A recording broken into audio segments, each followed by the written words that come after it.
Welcome to this episode of Ascendle Unscripted.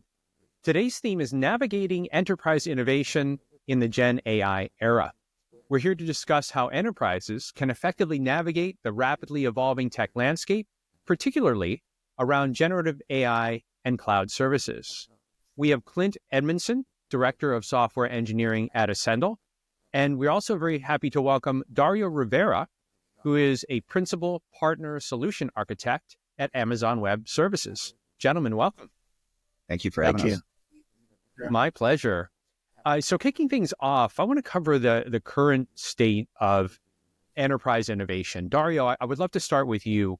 From your perspective at AWS, what do you think are the most significant technological shifts you're seeing in enterprises grapple with in 2025, this year as the year is ahead? Yeah, and there's no surprise here. It's GenAI. We're seeing it everywhere, and it's a continuous part of our conversation. One of the things that we try to do, especially as customer-facing folks, solution architects, is looking around corners. And what we notice is that much of the infrastructure conversations that we often have with customers that relate to cloud building often have a GenAI component of some sort. The traditional kind of AWS services, how GenAI is integrating into it. Big data conversations are very much a GenAI conversation. And what we are coming to appreciate is that even though everybody wants to get into this space, understanding the use cases that have applicability are very difficult for some enterprises. And so aligning that to finding out what are the use cases, how do we get to profit faster are certainly conversations that we're trying to work with our customers on. Dario, do you feel that the use case conversations are the biggest difference from 12 to 18 months ago, or maybe is there something else that you think is the biggest shift? It's really related to finding the right patterns that allow these use cases to take off, I think is probably the key part. Before it was like, how do we apply to which particular parts of the business? Now it's what are the patterns that seem to be integrating successfully? How do we lower cost? How do we ensure that we get the performance that we're expecting? What are we doing to meet the needs of the company and at the same time move quickly, especially thinking about what many of our particularly C-level customers are having to deal with is the rapid innovation of change, the rapid pace of change and innovation, and knowing which models to use, understanding how to apply which models to which use cases, and all the apple cart of capability that's out there, especially AWS innovating as quickly as they are, and bringing in partners that also help innovate for them are key to that. Dario, thank you for that. Clint, turning to you, are there patterns that you're observing among Ascendle's enterprise clients when it comes to adopting these new technologies? Yeah, I'll echo what Dario just said. It's becoming a key component of every strategy. 3 years ago, it was, what's our cloud strategy, right? Even if we're still thinking about it or we're all in, it has to be part of the formula for any new project these days. And so it's very similar, like what's our AI strategy? And Dario's right. It starts with what are the use cases? How do they apply to our business? Where do we see ROI? And then do we have the capability and the technology stack to build it?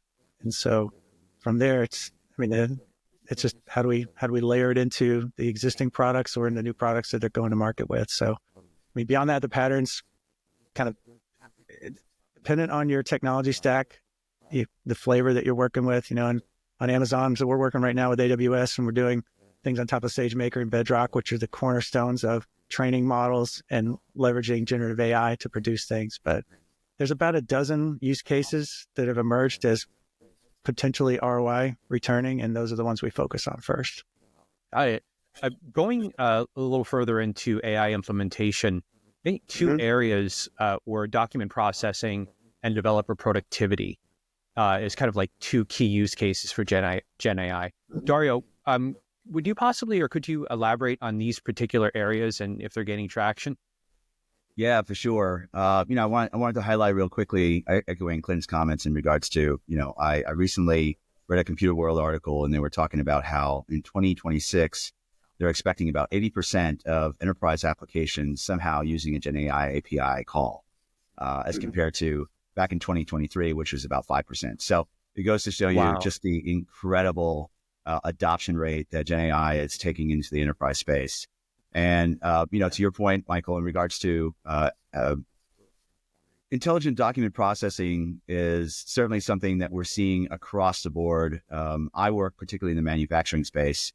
And what we're noticing is that many of these legacy documents that have been in these digital repos for a long time, trying to figure out for quite a while, it was data lake, and then it was analytics on top of these data lakes and doing querying, and it got very complex, and all this ETL that needed to be done. And with GenAI, it really changes the game in terms of moving the curve to value much faster.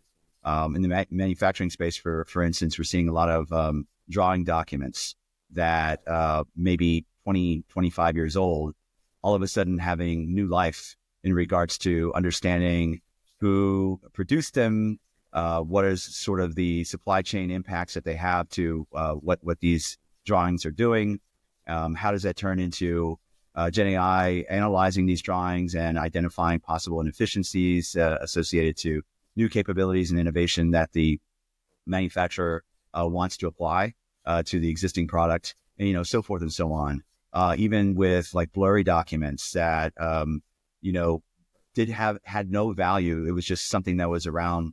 All of a sudden, you get some of these models that are able to interpret these really difficult things that humans have a hard time trying to process, where it got to the point where they don't even try, but now they're seeing value coming out of it because of what the Gen AI models are capable of doing. So lots and lots of real incredible applications that are being applied there. And from there, it's just how many can we do at what's the lowest cost? And a lot of that is applied to, which models seem to have the highest efficiencies in terms of accuracy to the particular use case that the document processing is applied to. And then on the developer productivity front, the sky's the limit. Everything from being able to immediately reduce the friction of coding to anywhere from 30 to 50%, depending on the language. Applying design patterns directly into the integration support that the developer is trying to come up with. I think Sam Altman recently said it best. He was like, the skill set that the future innovators are going to need is more about how to be able to ask the question in the right way, rather than thinking about, all the different technologies and how to apply them in different ways and spending lots and lots of time, deep diving into the specifics of them. Much of it can now be, implemented into these models. And now it's you as the innovator coming up with interesting ways to ensure that the model is going to produce the intended outcome. And we're seeing that across whatever use case that these Gen AI models are being applied to. All right. So since it's Ascendle Unscripted, I want to take a turn here. Dario, you reminded me of an article, I think it was in the Harvard Business Review, that the CIO at Goldman Sachs had written about engineers and AI, and saying that if you want to work as an engineer for Goldman, you better darn well know philosophy. You better darn well know creative thinking, because the AI is doing a lot of the stuff that engineers did before. Can we just talk about, and Clint being, director of software engineering, can you talk maybe a little bit around what it looks like for the future in that sense, where it seems kind of counterintuitive that you're going to need to know less engineering and more creative thinking philosophy. Do you agree with that? I mean, what does that look like? I think so. I mean, I took philosophy in college, and the logic side of philosophy absolutely applied to development and engineering. It's the tautologies and the proofs, that hardcore logic component of philosophy absolutely plays into computer science in general. But it's nascent right now. We're all excited and terrified at the same time about where development's going to go. Is it going to replace us? No. Is it going to replace a lot of the rudimentary work? Right. I can use AI now to create the scaffolding of an application in seconds, which would take me days to weeks to get it up and running, get it deployed, get a pipeline going. Like that rudimentary stuff, absolutely, it's solving that. It's been trained on that already, and it's emerging. which I think honestly, it frees us up to do higher order thinking about what we want to achieve. I look at it as the new generation of AI, both generative as well as just the recognizing component of AI it's the new interface to talk to computers. We don't need to use a keyboard. We don't need to type instructions. We declare intent. We declare a request and an ask, and it's going to start to generate its own code to do what we ask it to do. So again, we're terrified and excited at the same time. As we explore going from declarative and imperative-based programming to agents that act on our behalf, again, terrifying, but at the same time, like huge ROI, huge improvements in productivity and time saving and freeing us up to think about more important things than the instruction translation from what I want, my intent, to what the computer can do. Clint, thank you for that. Dario, to just highlight something you said earlier, I'm using the AI to look back on documents or assets that may have not been as useful without the AI. And sometimes, thinking AI, we can be constantly thinking ahead. But the picture you're painting sounds like looking back into legacy systems, looking back into documents that may not have been of use, leveraging AI with the assets that an organization already has. Is that accurate? Yeah. You think about it. For quite a while, we've come to appreciate that data is the new gold. And one of the things that we, have consistent conversations with customers is, how do we leverage this data that's been in silos for quite some time? We know there's unique patterns in there that we can tap into to understand the gaps in our business, to squeeze out more profitability associated to much of the transaction history that we've had and whatever kind of applications they're working on. PII information that may be associated to, medical kinds of use cases, so forth and so on, that because of the massive amount of data processing that has been traditionally required, as well as the complexity of the data and also the quality of data, it makes it very, very difficult for humans, at a tactical standpoint, to be able to understand that landscape. And what GenAI does, obviously with human prompting, is able to assess much of that and kind of figure out where are things that just seem unique or interesting out of this data. Being able to ask a GenAI model that, and all of a sudden it immediately understands the application of the data, referencing historical understanding of that application and domain, and applying that to the data itself. And all of a sudden, now it sees something that would have taken hundreds of thousands of hours from a human can now happen within a matter of minutes to seconds. So that's really where, the document processing insights are having huge impact for a lot of the enterprises that we're working with. Yeah, I want to plus one that before we go on to the next question. So this revolution or this paradigm shift couldn't have happened at a better time, right? Everybody knew that their company's enterprise data had value. Everybody knew it. They were collecting it and storing it. The cloud opened up the scale to which we could store and never get rid of data. And now we're moving to an era where we've got agents that can parse and watch, then sit and peruse that data on our behalf and tell us about past patterns that have happened, patterns that are emerging, potentially warning us before they happen from our own data that is too complex for us to look at manually or to even know where to look, right? Imagine that this AI is sweeping our data on a regular basis, just keeping an eye out for something changing. We don't know what it's going to be. We just know that when something changes, it'd be nice to be notified of it so that we could say, that matters to me.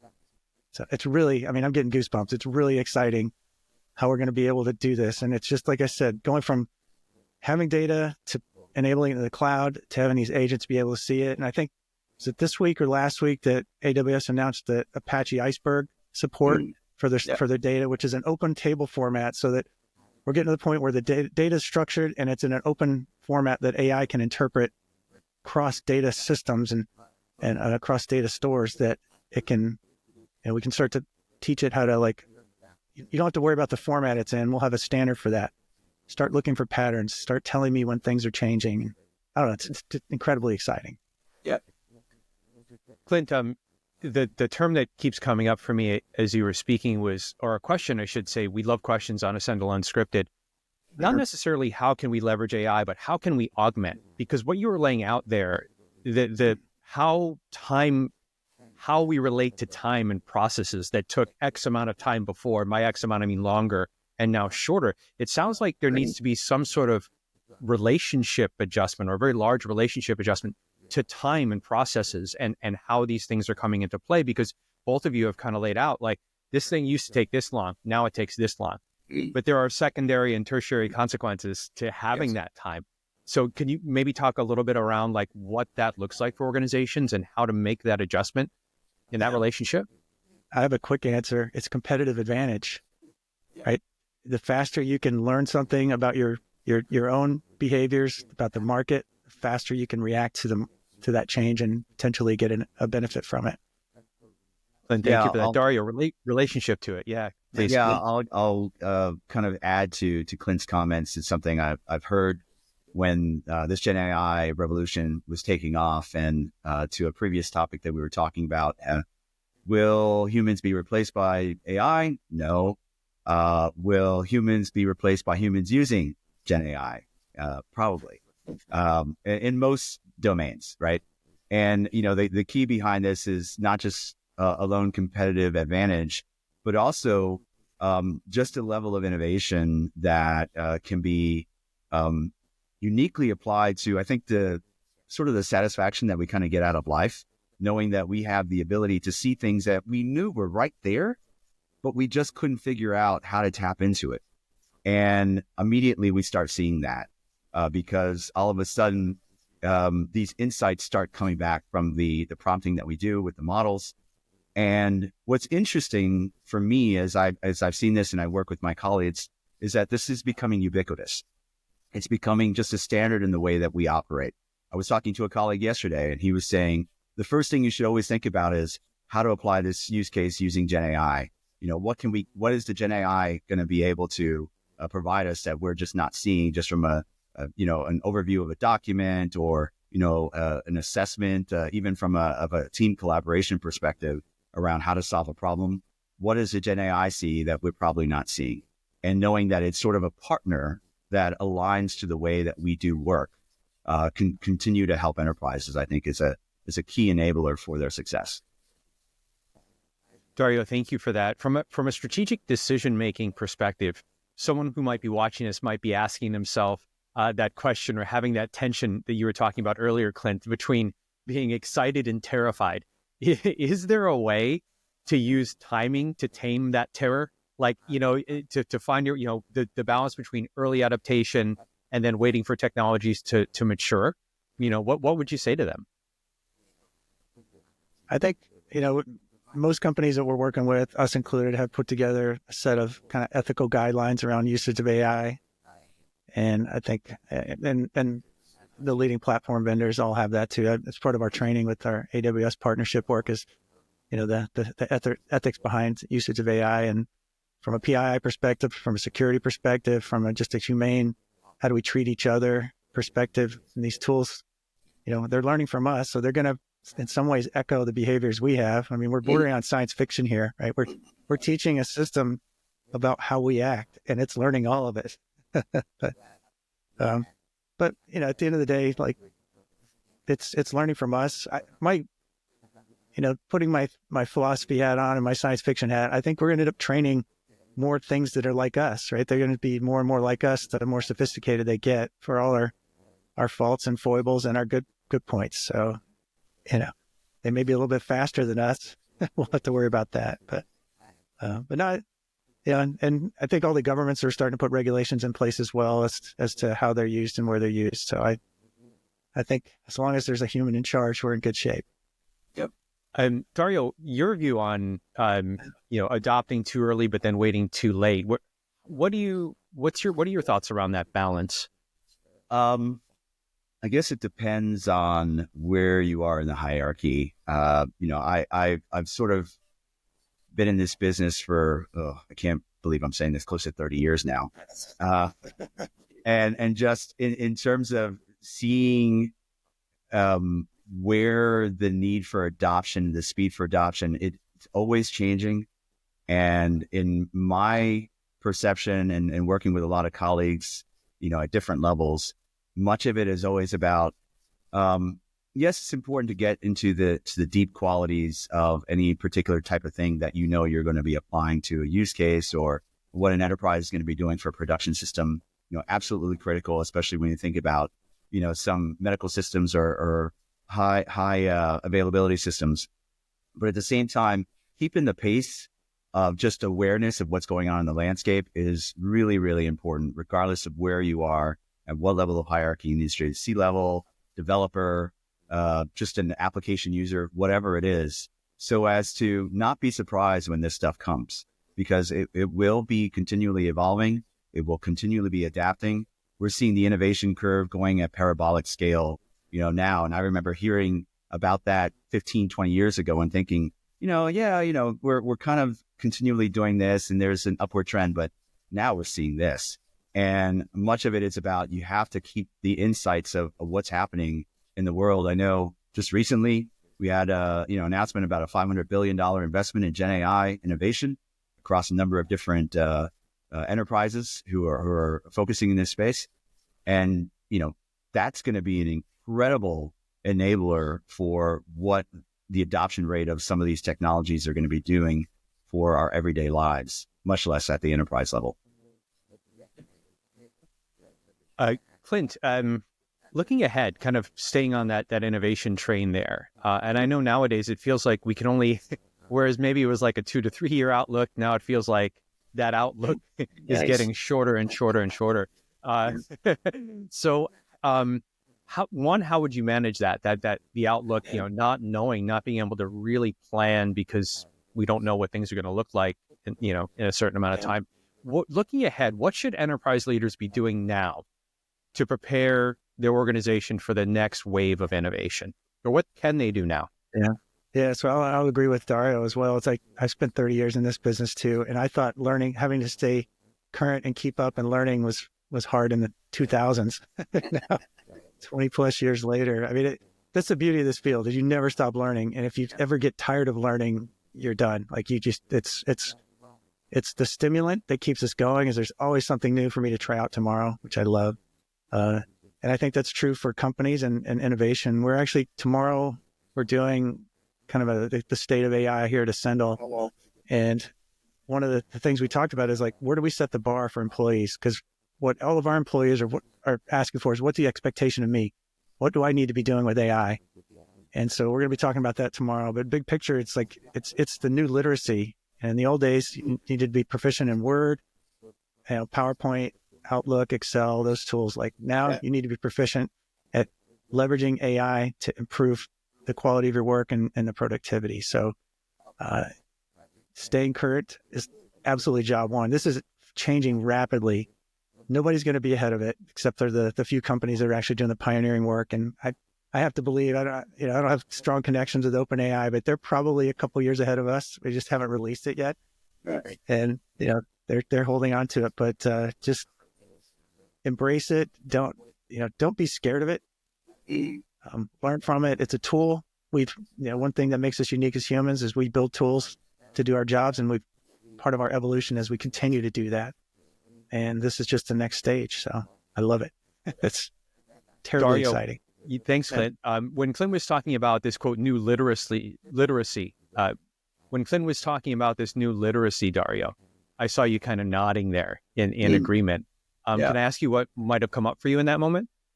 Yeah. A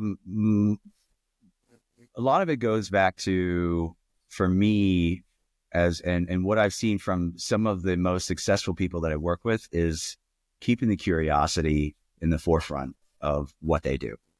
Obviously, prioritize for impact, ensure that you're focusing on the right things, but always being curious to what's coming around the corner, how that can be applying to some of the things that you're trying to do for your customers and your partners.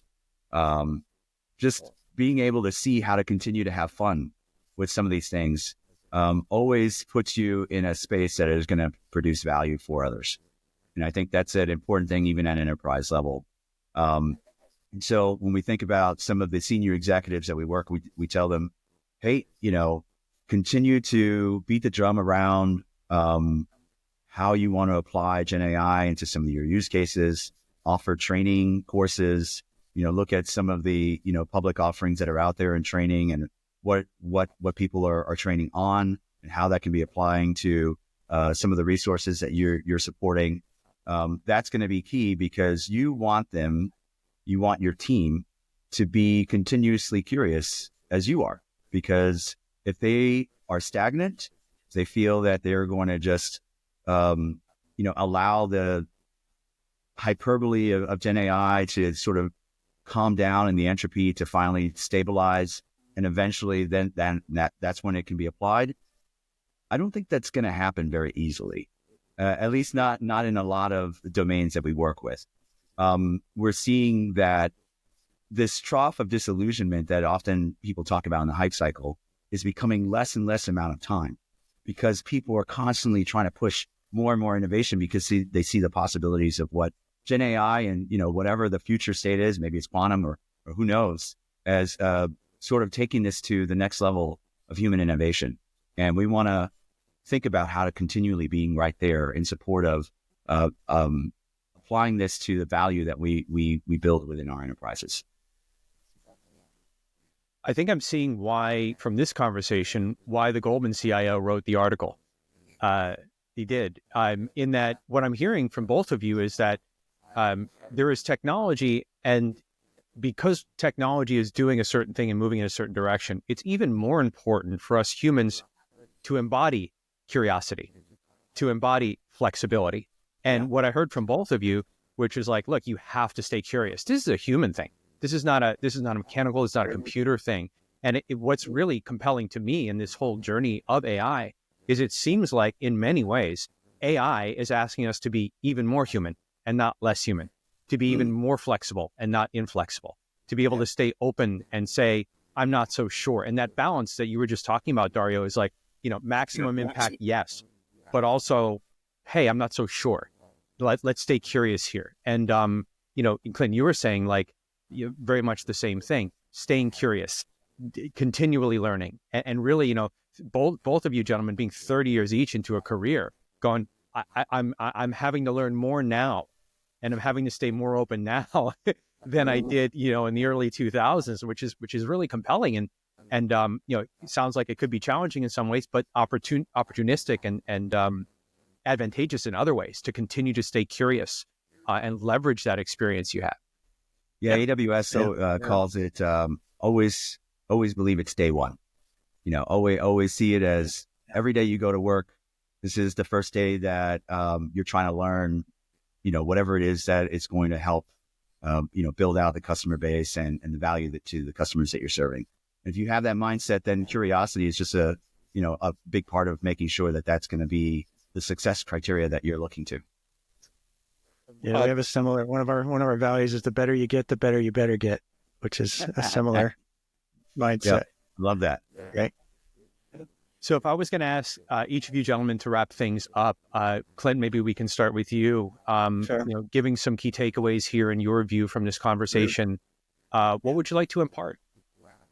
I think we just said it. Stay curious. And there's fear everywhere. Everybody's afraid of where this is going to go. But as humans, we've done a pretty good job governing ourselves, and our species continues to grow. So I'm confident we're not going to destroy ourselves. But stay curious. Stay current. I think that you're not going to get ahead of this. But at the same time, if you fall behind, you do that at the risk to your career, at the risk to your ability to grow as a productive member of society. So, like I said, our message to our company in our next meeting is going to be, we're going to set what we call set the floor, not the ceiling. So, what are your expectations? We want everybody to be conversant in AI, to be proficient at least at a baseline level, and for that reason, we're going to implement required training for everyone. Similar to every year we do our security training, we do our ethics training. Guess what? We're going to have every year we're going to do a step up on AI training. Here's the current state. Here's where you need to be, and for the foreseeable future. Clint, thank you for that. Yeah. Dario, is there anything that's come up for you that you'd like to share before we wrap? I would just say, along with the curiosity, it goes without saying, be adaptable. Don't be afraid of this change. If you are not flexible, if you're not pliable to what the demands are of your business, of your customers, listening to them, keeping them in the forefront of where your priorities are, as compared to resting on your laurels or applying, future state innovation to things that you've already done in the past, maybe just making small incremental change rather than impactful, all of a sudden paradoxical changes. It's going to make it difficult for you to continually to be competitive. And so the creativity and the adaptability aligned to some of the landscape technology changes that we're seeing are always going to benefit you. All right. So this is all speculative, but if there's ever the concept of a hive mind, which we've seen in science fiction, our human consciousness is more connected than it's ever been, right? Information that happens entirely outside the globe, we find out about it in seconds now. Yep. We are so connected individually, just a number of ways, science fiction wise, like telepathy, right? We're not quite there, but if you were to walk down the hall and somebody had an earpiece on, they could be talking to someone else that nobody else hears. And it's just, we're there. Being able to have, I think they've already shown that, where they have earphones where you can tell the AI in the earphone, hey, focus on this person that is, 1.5 feet away from me. It's part of a conversation I'm having in a crowded restaurant. And your ear will now be able to focus directly on that. Soundboard can do that. Yeah. I was going to say, about some ear implants that are able to look at micro expressions or feel micro muscle movements, and from there interpret what is able to be controlling the laptop that's in front of you, and be able to type, be able to move your mouse around, do everything that Windows does. Translating language in real time, right? Like it's coming. Translating languages that you're hearing real time into your language. But my soundboard. Yeah. So my soundboard I just got, it's for podcasting, and you can set priority and it will automatically duck, which is to reduce the volume of people that are speaking when a certain person speaks. My camera I can train it on my eye, and it'll autofocus where my eye is looking through the viewfinder. Yep. Continuously. Like it's amazing. Well, what's remarkable to me is that if you just watch movies from 20 and 30 years ago, they've already told us what's going to happen. There's this obscure movie, it's really good, called Firefox with Clint Eastwood. It was a Cold War film. Yeah. Right? He goes and steals there. But like in that, he puts on a helmet that the AI in the plane worked on his thoughts. So he had to be able to think in Russian so that it happened. Russian. I love that I have people here I can make a Firefox reference to and have you go, yes. That was one of my favorite movies. I was like, this is so crazy, man. This is awesome. Yeah. That was a great film. Yeah. Right. Well, like I said, my thesis is that we're so quickly approaching the realm of science fiction. It's just, dude, it's stuff that as a kid, I worshiped those books, and I got Fantasy and Science Fiction magazine every month, and I read all those short stories, and like, it's coming true. It's awesome. I'm loving it. Yeah. I think about the pads in Star Trek Next Generation, and that's ubiquitous now. We use it everywhere. I remember watching those shows, and I was like, it's never going to happen. Those things are ridiculous, but they're awesome. And now, and Uhura's ability to learn an alien language within a few minutes and start talking to another species, like, man, so cool. It is cool. Pretty sweet. I was, talking about that. I'm a big fan of AliExpress, regardless of how other people feel about it. The cheap stuff. Right. But all the customer service folks off of the stores, they speak Chinese and they write Chinese. And all I can be doing is like going to perplexity.ai, going back and forth, writing English and telling it to translate Chinese, and then putting that there, and they're able to do the same thing back to me. And I was like, it's amazing. I'm speaking Chinese to somebody, and I have no idea if they're getting the right thing or not. But sure enough, every time I translate the Chinese back to English, it's a direct response to what I asked them. I was like, this is fantastic. Yeah. And it's accurate, unlike in the old days. All over the place. Yeah. Dario Rivera, Principal Partner Solution Architect at AWS, and Clint Edmonson, Director of Software Engineering at Ascendle. Thank you for joining us on this episode of Ascendle Unscripted. If you're viewing us on YouTube and you like what you've seen, you want to get notified when the next episode drops, make sure you hit that subscribe button. Until next time, thanks for joining us.